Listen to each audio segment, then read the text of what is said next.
साथियों, समस्त भारतवर्ष के होमगार्ड जवान, नगर सैनिक जवान सभी को हाथ जोड़ के नमस्कार। साथियों, ये शायद हो सकता है तीसरा पार्ट हो। आपका अपना चैनल RS दया एक्स होमगार्ड में स्वागत है। ज़्यादा से ज़्यादा शेयर करें, लाइक करें, कमेंट करें, सब्सक्राइब करें। साथियों, आपको ये बताया जा रहा है, अब मुझे पता है कि आप जो कहना चाह रहे हो वो मैं सब समझ रहा हूँ, लेकिन उसका अपना पूरा इतिहास पढ़ के ही तो उसका रिजल्ट निकलेगा। अभी हम आपको बताना चाह रहे हैं 1945-46 से एक दशक 1955-56 तक हमारे नीम इस संस्था की नगर सैनिक, होमगार्ड, स्वयंसेवक जो भी इसमें आ रही है, अनेक संस्था आ रही है, उनकी नींव इतनी कमज़ोर है, जितनी कहें उतनी कम, जितनी दुख की गाथा है उतनी कम। लेकिन माननीय गृह मंत्री अमित शाह जी से ये कहना चाह रहे हैं, एक दशक में जो हमारे साथ दुखदाई बात हुई वो दूसरे में, तीसरे में, चौथे में, पांचवें में, छठे में, सातवें में, आज 8वें दशक तक उसको कमज़ोर से कमज़ोर इस संस्था को बनाया।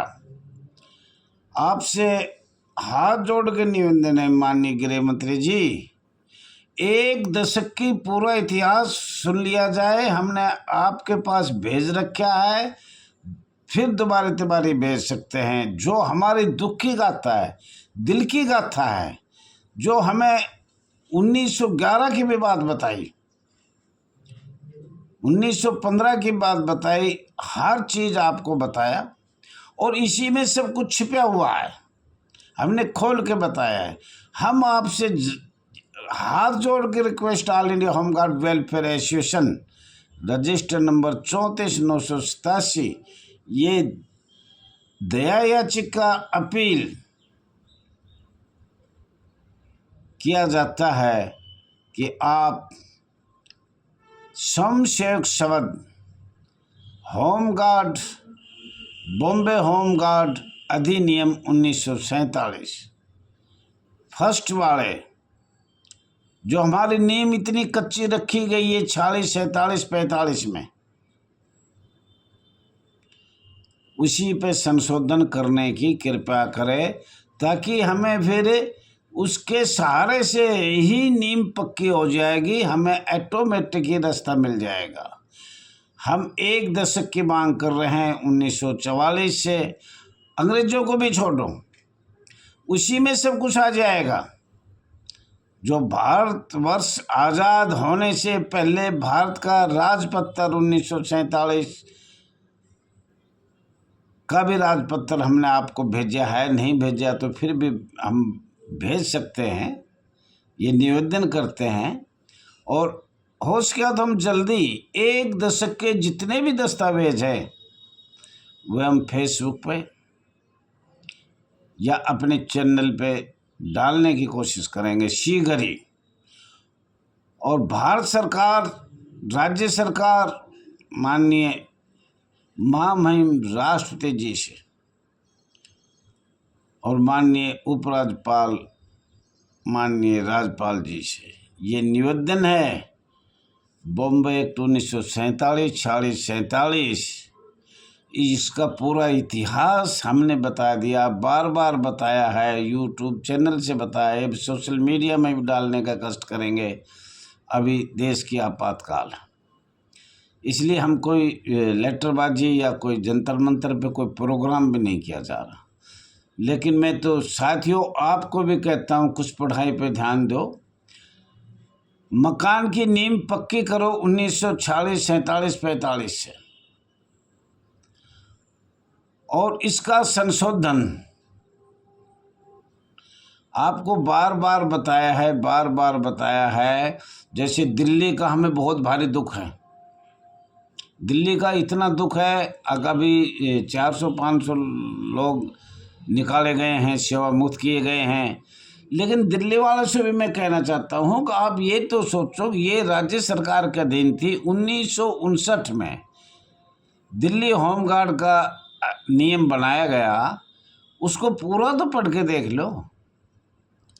अगले राज्य सरकार से किस तरीके से केंद्र सरकार यूटी में ये संस्था खोला गया, और जब राजधानी यूटी में ये संस्था खोला गया तो पूरे भारत में उसी के कानून नियम बनाए हुए पूरे भारत में लागू होगा। माननीय केंद्र सरकार जो कानून बनाएगी, जैसे हमारे गृह मंत्री ने बोले भाई model home guard 1965, model home guard bill 1965, Delhi home guard नियम 1969, 17 फरवरी 1969। तो साथियों, हमें जब जड़ से नहीं पढ़ेंगे तो हम इसमें संशोधन कैसे करवाएंगे?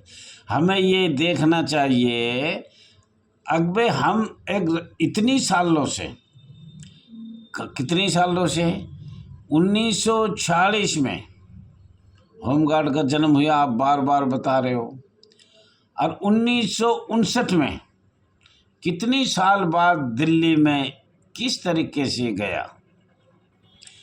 माननीय कौन सा अनुच्छेद लगाया गया था भारत के संविधान का 239A, जो केंद्र सरकार ने यूटी टेरिटोरी ऑफ दिल्ली राजधानी क्षेत्र में इसका नियम बनाया गया। तो वो आपको पढ़ना पड़ेगा। और वैसे तो मैं आपको ये बता दिया, हर दशक 8 दशक है, 7 दशक, मामूली 7 दशक समझो, तो उसको आपने बहुत ध्यान से सुनना पड़ेगा। पर पहले ही दशक जो 1944-45 से 1944-45 से और 1955-56 तक एक दशक की हम उसी से मांग कर रहे हैं, सरकार से निवेदन करते हैं। बॉम्बे एक्ट 1947 पहले ही दशक में आता है, और भारत का संविधान भी पहले दशक में आता है। तो इसी पे अगर संशोधन किया जाए, हमें तो ये उम्मीद, ये आशा, all India home guard welfare association register number 34/987 में ये था कि हमारे बिगड़े हुए, हमें बहुत कमज़ोर हुए और हम संशोधन बनाए हुए पे ही भारतीय जनता पार्टी कुछ अमेंडमेंट करेगी। और वो अमेंडमेंट है 1945-1946 से, 1955-1956 से। इसमें अमेंडमेंट करने के बाद आगे तो भगवान चाहिए, आपकी कृपा हुई जवानों, आपके किस्मत में हुआ तो होता ही चला जाएगा। सबसे पहला पॉइंट है बॉम्बे एक्ट अधिनियम 1947 पे संशोधन, जो कि अस्थायी सरकार ने बनाया, और स्थायी में 1951 में स्थायी सरकार ने भी भारत का प्रथम संविधान में संशोधन एकदम जल्दबाजी में, जबकि चुनाव पूरे नहीं हुए थे, लेकिन उन्होंने एक ही साथ 51 में भारत के संविधान का प्रथम संशोधन कर दिया। सबसे भारी यही है जी, माननीय गृह मंत्री जी, हम तो आपसे हाथ जोड़ के विनती कर रहे हैं, जो पहला संशोधन हुआ वो ही हमारे लिए बहुत खतरनाक है। और वो इतना खतरनाक है, अस्थायी सरकार ने वो स्थायी 1951 में बना दिया, जबकि चुनाव पूरे हुए भी नहीं थे। तो उसमें भारत के 1951 में जो संशोधन हुआ उस पर ही संशोधन किया जाए, ये आपसे हाथ जोड़ के विनती है माननीय गृह मंत्री जी से। बस एक ही विनती है, भारत के संविधान से हमें वंचित रखा गया।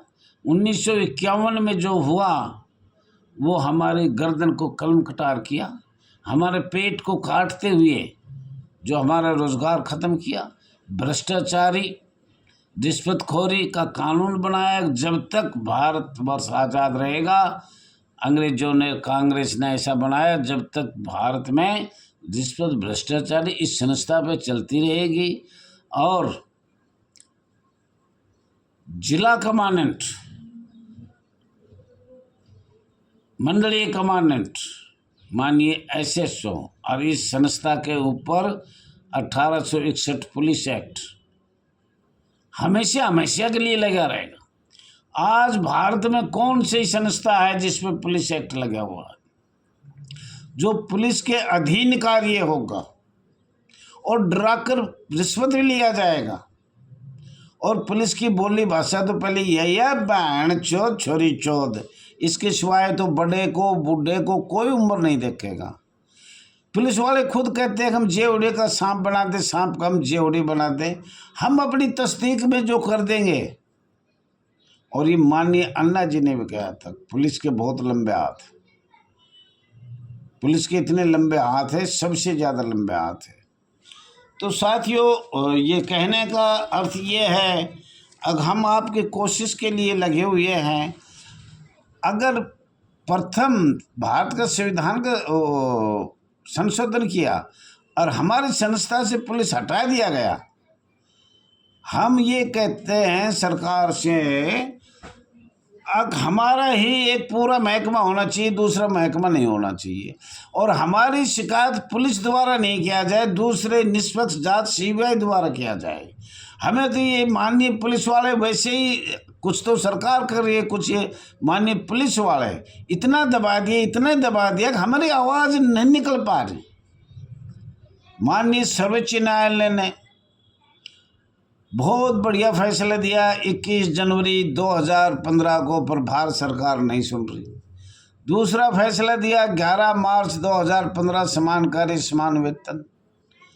21 जनवरी 2015 में दिया कि वो रनिंग ड्यूटी होनी चाहिए, रोटेशन एनरोलमेंट सब समाप्त होना चाहिए। पर आज तक भारत सरकार ने 2 फैसले इतना अच्छे आए संस्था के, लेकिन भारत सरकार नहीं चाहती अगर इन लोगों को ये भ्रष्टाचार खत्म हो जाए, इनको रोजगार मिल जाए। ऐसा नहीं तो IPS पुलिस भी नहीं चाहती। पुलिस के बारे में तो जितना मैं कहूँ उतना कम है, जितना भी कहें उतना कम है। पर हम तो सरकार से कह सकते हैं, हमारे माध्यम से एक्ट संविधान नंबर जो लगा रखा है कि मध्यस्थता हमारे माननीय IPS करेंगे। तो ये हमारी एक हमारे एक्ट में जो लगाया गया है, तो वो तो हमारी कभी सुनते ही नहीं है। तो आपसे भारत सरकार से हाथ जोड़ के निवेदन है, हमारे बहुत अच्छे अच्छे फैसले आए, रोटेशन इनरोलमेंट ख़त्म किए आए, लगातार ड्यूटी के आए, और हमने बार बार सरकार को भेजा है, पूरे भारत को भेजा है। पूरी एसोसिएशन हर स्टेट की लगी हुई है, केंद्र शासित प्रदेशों में, विंग बॉर्डर में।